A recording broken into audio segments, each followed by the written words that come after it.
All right, so get this. We're going on tour, Oh. virtually, of course. Ah. We're diving deep into the world of traveling magic shows Oh, cool. with a husband and wife magician duo, Husband and wife team. That's interesting. David and Kylie Knight. I've heard of them. Yeah, they've been on the road for over 25 years. Wow. That's a long time. They've worked with some of the biggest names in magic, and now they run their own successful touring show, specifically geared towards ministry events. Really?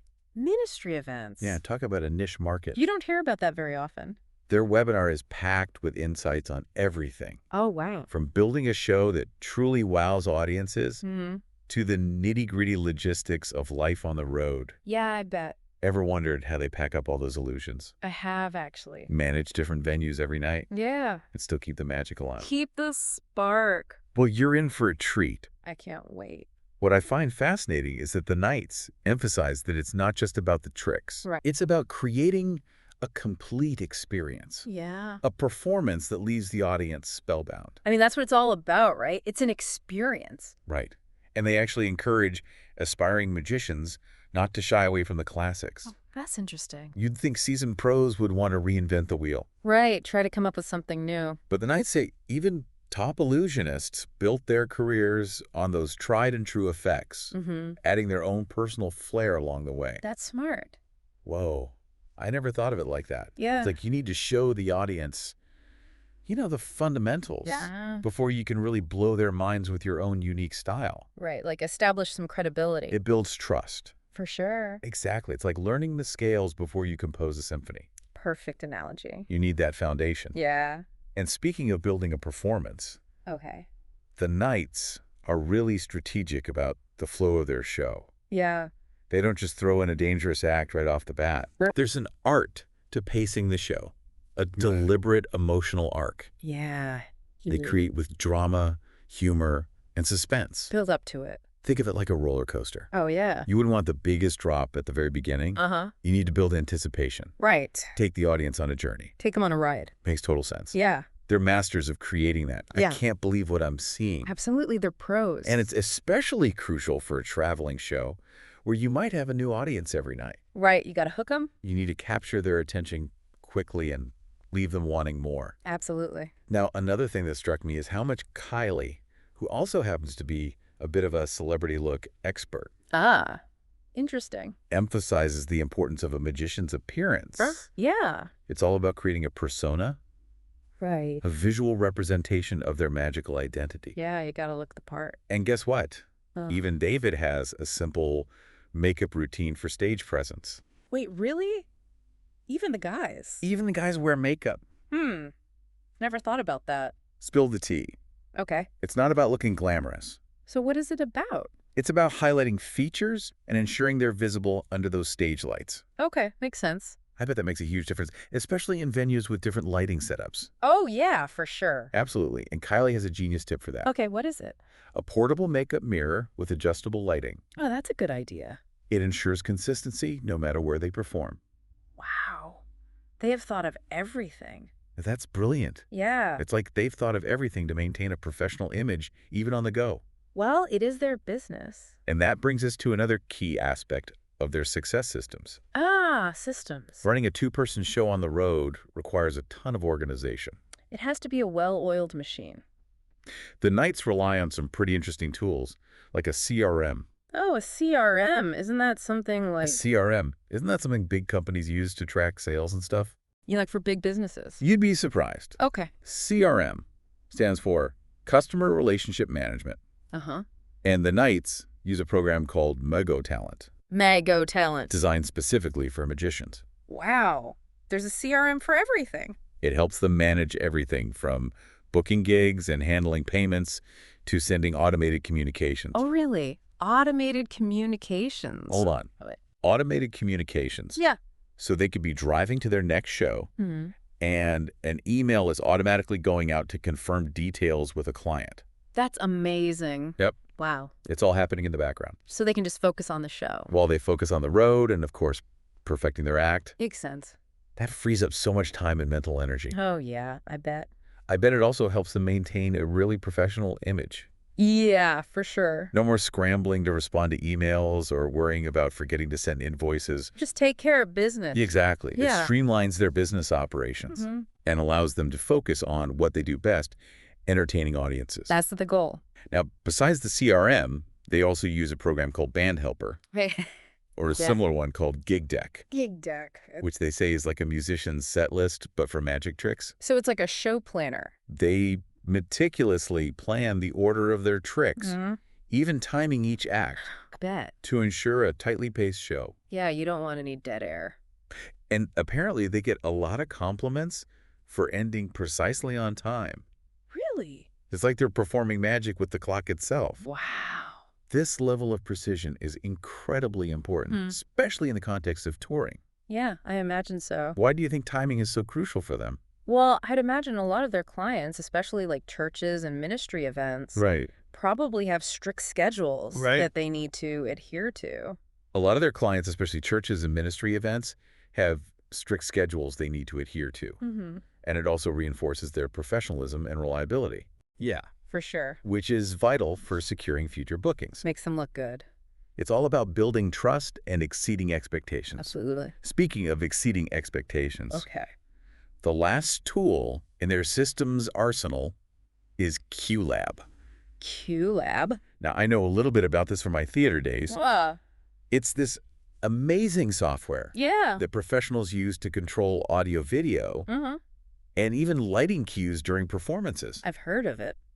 Kylie runs it backstage, often pre-programming automated cues for certain effects. So it's all automated. It's like having an invisible stagehand, ensuring every element of the show comes together seamlessly. That's pretty cool. I'm getting a real sense of how much planning and technical expertise goes into creating a successful traveling magic show. Yeah, it sounds like a lot.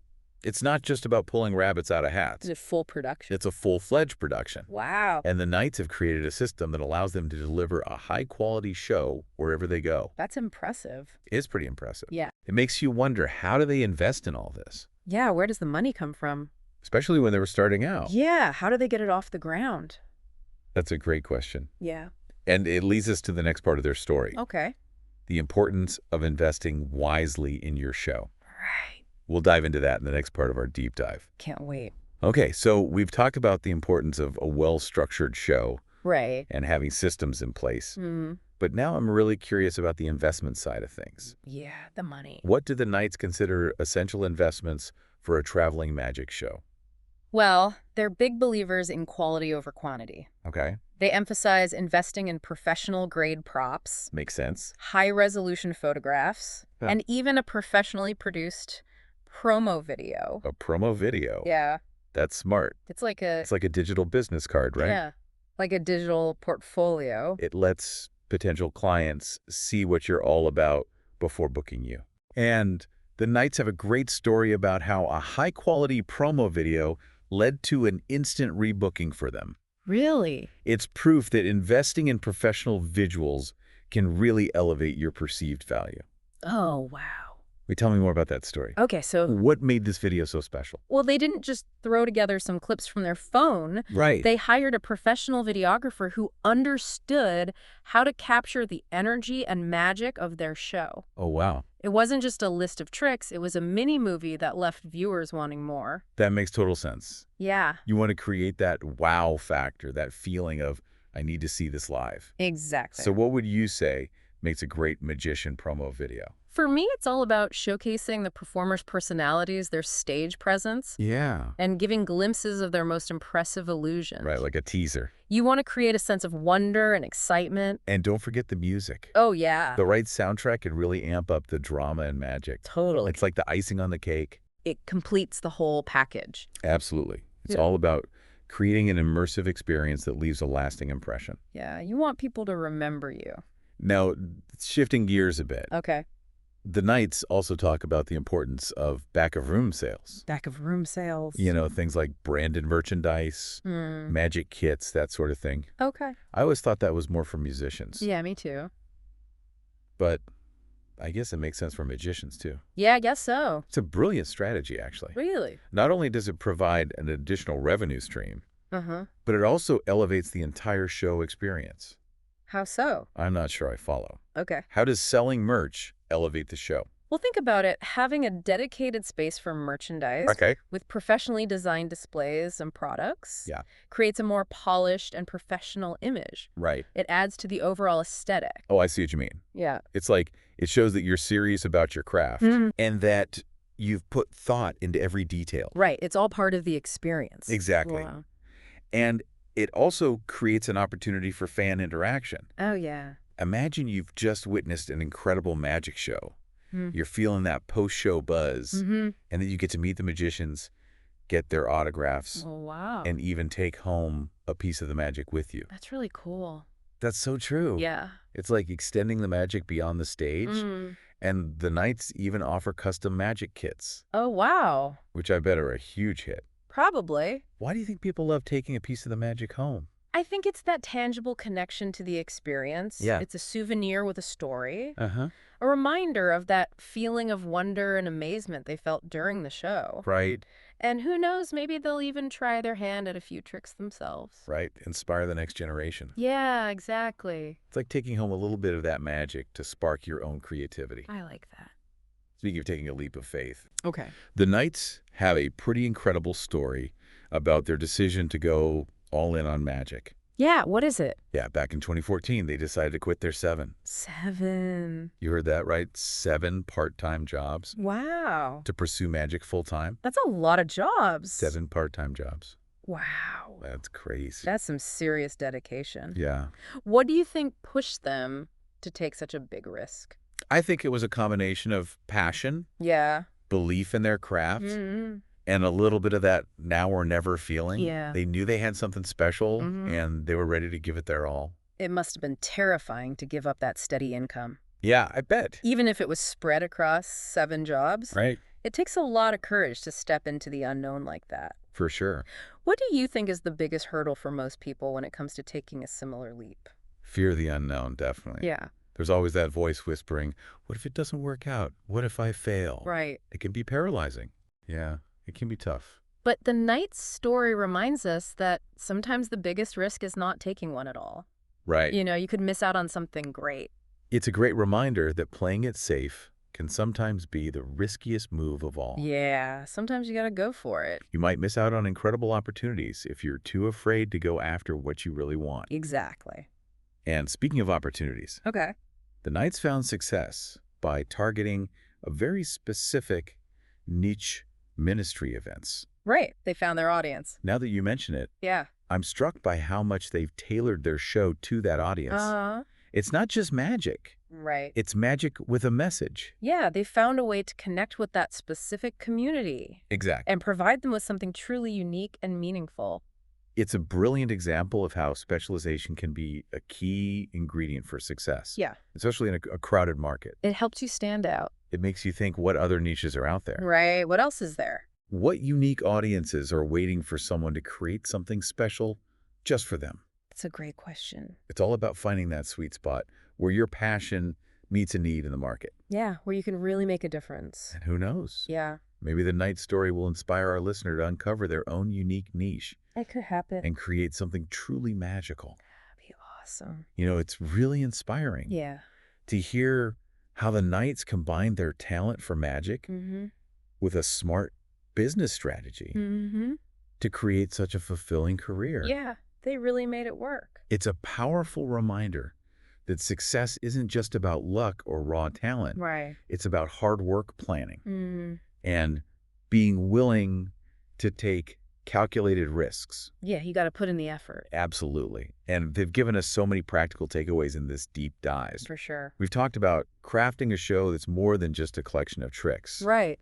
The importance of creating a strong visual presence. Yeah. Looking the part. And the power of systems and automation. All of those tools. And let's not forget their philosophy on investing wisely Right. in quality elements that elevate the entire show experience. It's all connected. From props to promo videos, every detail contributes to their success. They think of everything. But it goes beyond just magic, doesn't it?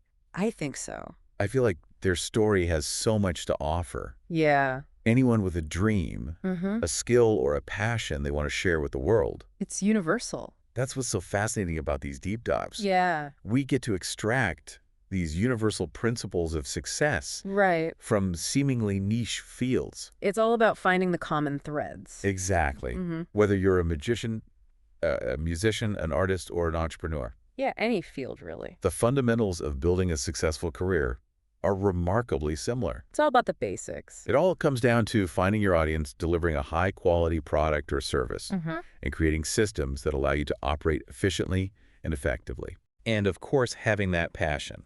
And of course, being brave enough to take that leap of faith. Right. Just like the Knights did when they quit those 7 part-time jobs. Talk about a leap. Their story is a testament to the power of following your passion. Yeah. And believing in yourself, even when it feels risky. You gotta trust your gut. So as we wrap up this deep dive, Okay. I'm left with one final thought-provoking question for our listener. All right, let's hear it. Remember how the Knights found their niche by focusing on ministry events? Yeah, that was smart. What if you applied that same thinking to your own life? Interesting. What unique niche could you tap into with your skills and passions? Yeah, what's your unique angle? What kind of audience is out there waiting for someone to create something special just for them? It's an exciting thought. It's a powerful question to consider. Yeah. The world is full of untapped potential, waiting for someone with the vision and the drive to make something amazing happen. So true. The Knight's journey reminds us that success is often a blend of talent. Meticulous planning and a dash of bravery. It's a recipe for success. Who knows? Maybe this deep dive will be the spark that ignites your own journey to something extraordinary. I hope so.